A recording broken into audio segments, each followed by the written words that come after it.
Saracens have crashed out of the Champions Cup after suffering a second humiliation at the hands of Bordeaux in the space of just 3.5 months.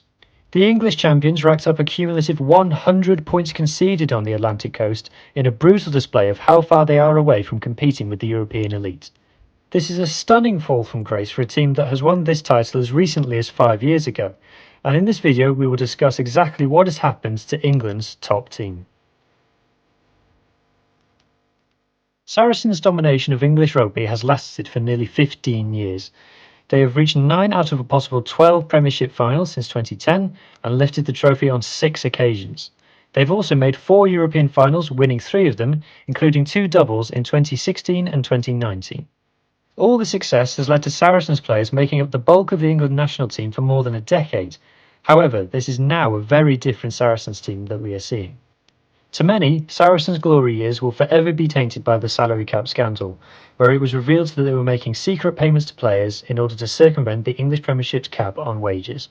Their punishment saw them relegated to the Championship for a season, but they quickly shrugged this off and have reached both Premiership finals since their return to the top flight, losing out to a Freddie Burns drop goal in the first and comfortably brushing aside Sale Sharks in the second.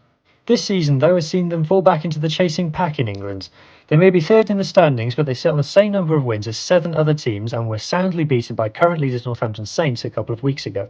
It is broadly accepted that the English Premiership is not the standard it once was, meaning the domestic decline is only amplified when they play foreign opposition. They were also roundly beaten by the Bulls in the group stages of the Champions Cup. So what has led to this seemingly sudden drop-off?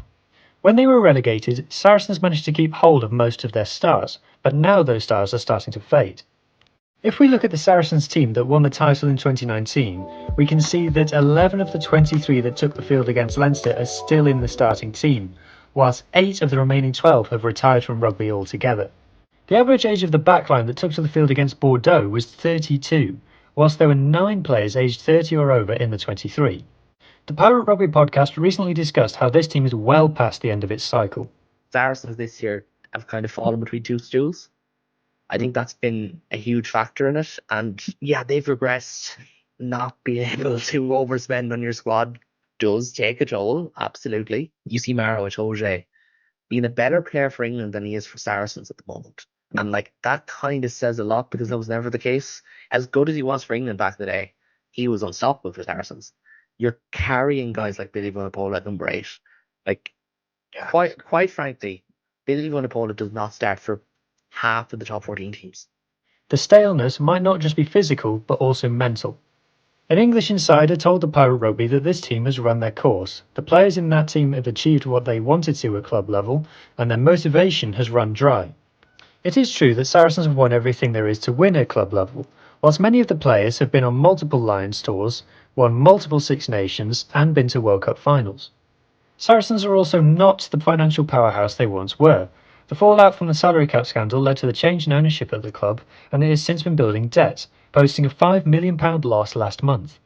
There has also been the exit of club captain and legend Owen Farrell to Racing 92, whilst coach Mark McCall was rumoured to be returning to Ulster earlier this season, although this rumour has since gone quiet. His former assistant, Alex Anderson, left to take over Sale Sharks in 2021. Saracens could still go on to win the Premiership this season, you'd be a fool to write them off, but their period of crushing domestic and European domination appears to be over. But what do you think? Is this season just a blip for Saracens, or is it the start of a continual decline? Let us know in the comments below, and thank you for watching.